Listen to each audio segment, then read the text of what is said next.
industry creates a cluster among themselves, the first advantage is that you create also a supplier within the industry.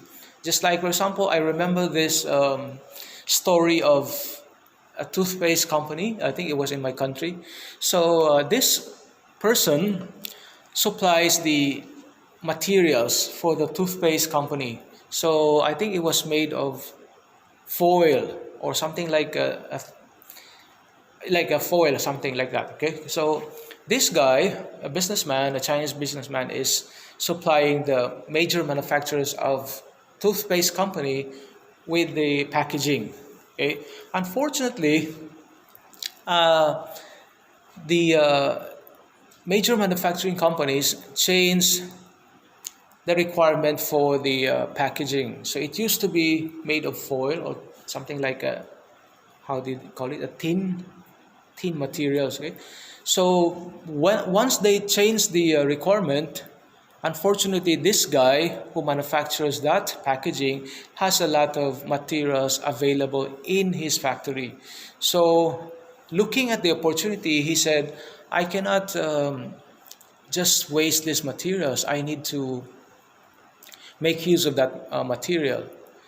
So eventually, what he did is that because he cannot throw away the materials that are available in his factory, and it's a huge quantity, he tried manufacturing his own toothpaste to be able to put into the packaging. Okay, so he was successful in um, transforming from or integrating his business from being a packaging company into a toothpaste company. But at the same time, he also continued uh, manufacturing the packaging for other major toothpaste company. Okay, so that's the number one advantage. If you look at it, if you join together as an industry, then definitely there is a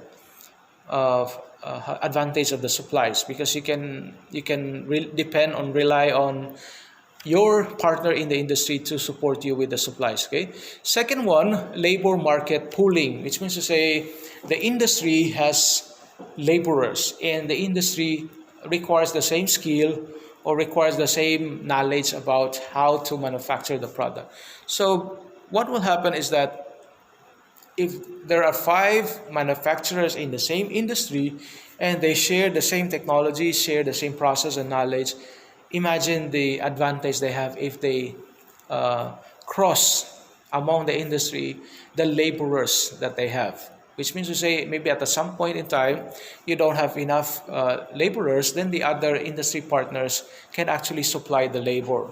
This is also very important in business, because sometimes there is what we call emergencies in our business. It's like the the experts that are helping us in our